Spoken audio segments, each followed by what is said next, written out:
now that the election is just around the corner, what do you think are the issues that will decide the next government?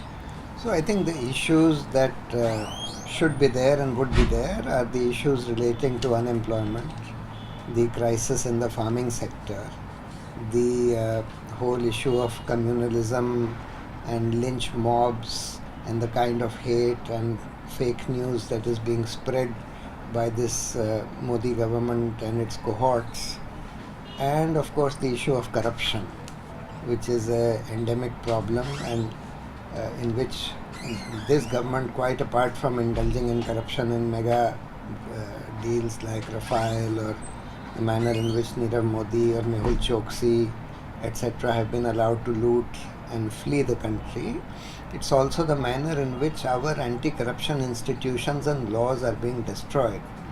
The Prevention of Corruption Act has been destroyed by adding a provision about requirement of government's permission for investigation. The citizens whistleblower law that has not been implemented by not notifying it. The Lokpal was not appointed for 5 years. After that, Lokpal has been appointed in a very, very dubious manner by excluding the leader of opposition without any transparency, by appointing their own man as the so-called eminent jurist in the selection panel, etc. The CBI, the CVC, all anti-corruption institutions are being destroyed. So that is also a big issue. But of course, primarily it's the issue of jobs and the farmers' crisis, which are the most important issues. And communalism. These are the three most important issues because jobs are affecting everybody, particularly the youth. The farmers' crisis is affecting every farmer in the country. And communalism is also affecting especially our minorities and Dalits, etc. It is very seriously affecting them. It has created a huge insecurity, especially in the minds of minorities in this country. And could you elaborate a little more on the Lokpal? The manner in which the Lokpal has been appointed. So we have been asking for the last 5 years to appoint a Lokpal. This government kept stalling on the ground that they need to amend the Lokpal Act by making the leader of the largest opposition party the leader of opposition so that he could be in the selection panel. That could have been done by an ordinance within a day, but they wasted 5 years over it, and eventually they still didn't do it, with the result that they went ahead with the appointment even without the leader of opposition in the selection panel. Then they did not have any transparency. We had been asking at least disclose the names of the shortlisted candidates, and they have appointed not very desirable people eventually through this process. So therefore, it's a very serious problem. In these 5 years, how would you rate BJP's performance? And if BJP comes to power again, what is the threat we fear? Well, I think their performance has been abysmal, quite apart from not doing anything on the economic front, not doing anything on to alleviate the farmers' crisis, not doing anything to arrest corruption, etc. They have promoted a culture of just thuggery, violence, hatred against minorities, etc. So today, it's not merely the institutions which are being destroyed, it's not merely democracy which is in danger, it is really civilization which is in danger because of the kind of, they have made lynch mobs on the streets, they have made lynch mobs on the social media also. And that lynch mob is controlled by no less a person than the Prime Minister himself. So if they come back to power, we can say goodbye to democracy in this country. We can say goodbye to even civilization in this country. Well, just the other day, another MP had said that Modi comes back to power, we won't need elections, we won't have Sakshi Maharaj everything. Yes. I mean, if they come back to power, they can do anything. They can fiddle with the basic structure of the constitution. They have already destroyed most of our institutions, including they have made a serious assault on the judiciary and all the other institutions. Even the CAG is no longer regarded to be independent. The CVC, the CEC Election Commission is not regarded as independent anymore. It's the first time that this is happening in more than 30 years.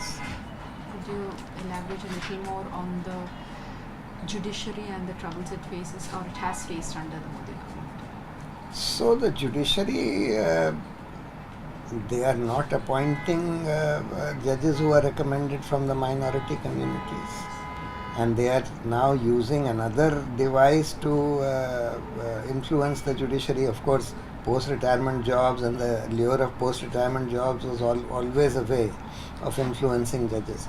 But now this government has invented a new way, which is to use the agencies, the CBI, the income tax and the ED, etc., to find something by which they can blackmail judges. This is also happening. What has been the track record of this government on especially human rights cases? They have had a terrible track record. In fact, the Yogi Adityanath government has been openly suggesting to police officers to go and kill anybody that they please in the name of fake encounters on the alleged ground that they are criminals. And most of the people who have been killed or shot are members of the minority communities and very poor people. Also NRC. Even on the NRC, the manner in which 40 lakh people have been excluded from the NRC, the manner in which they are detaining and keeping under detention persons who are alleged to be foreigners for 5-6 years in a row, all this shows very, very poorly about the human or sensitivity to human rights of this government.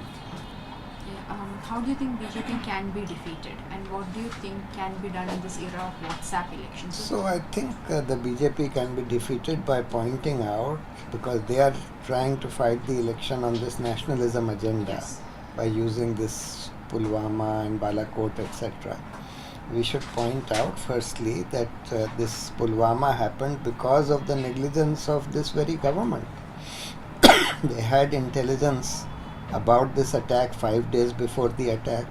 They allowed a convoy of 2,700 to go on when the rules allowed only 500. They didn't give permission to BSF and CRPF to transport their Jawans by air. So therefore they should be held accountable for this. On the other hand, they are seeking to use this to build a nationalist agenda, when true nationalism is really to promote a nation which is inclusive, where there is great diversity. This BJP is trying to attack everyone who preaches diversity, who wants harmony, communal harmony, to be anti-nationalist. I mean, a party which is wanting to destroy the unity of the country by creating hatred among different communities professing different religions. They profess themselves to be nationalists when they are the most anti-national of all.